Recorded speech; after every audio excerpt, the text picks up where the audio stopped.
دوستوں، ہماری زندگی میں ایسی کیا چیزیں ہیں جن کی وجہ سے نماز توڑ دینا بھی درست ہے؟ اگر سفر میں ہوں اور نماز پڑھنے کے لیے اترے اور ریل یا بس چلنے لگے اور اپنا اسباب اس میں رکھا ہوا ہے یا بال بچے سوار ہیں تو نماز توڑ کر بیٹھ جانا درست ہے۔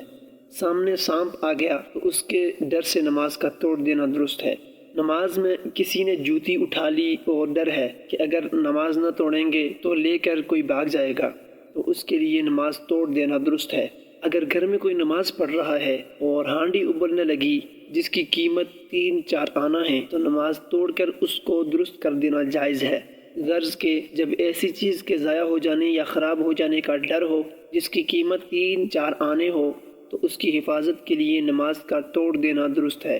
اگر نماز میں پیشاب یا پخانہ زور کرے تو نماز توڑ دے اور فراغت کر کے پھر پڑھے۔ کوئی اندھی عورت یا مرد جا رہا ہے اور آگے کنواں ہے اور ان کا اس میں گرنے کا ڈر ہے تو اس کو بچانے کے لیے نماز توڑ دینا فرض ہے۔ اگر نماز نہیں توڑیں گے اور وہ گر کر مر گیا تو گناہگار ہوں گے۔ کسی بچے وغیرہ کے کپڑے میں آگ لگ گئی اور وہ جلنے لگا تو اس کے لیے بھی نماز توڑ دینا فرض ہے۔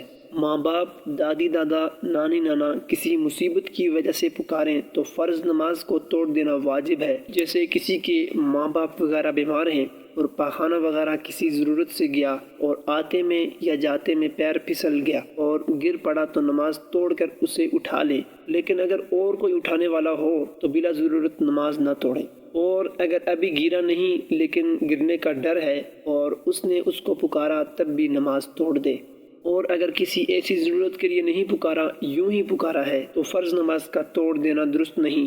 اور اگر نفل یا سنت پڑھتے ہوں، اس وقت ماں باپ، دادی دادا، نانی نانا پکاریں لیکن یہ ان کو معلوم نہیں ہے کہ فلاں نماز پڑھ رہا ہے، تو ایسے وقت بھی نماز کو توڑ کر ان کی بات کا جواب دینا واجب ہے، چاہے کسی مصیبت سے پکاریں اور چاہے بلا ضرورت پکاریں، دونوں کا ایک حکم ہے۔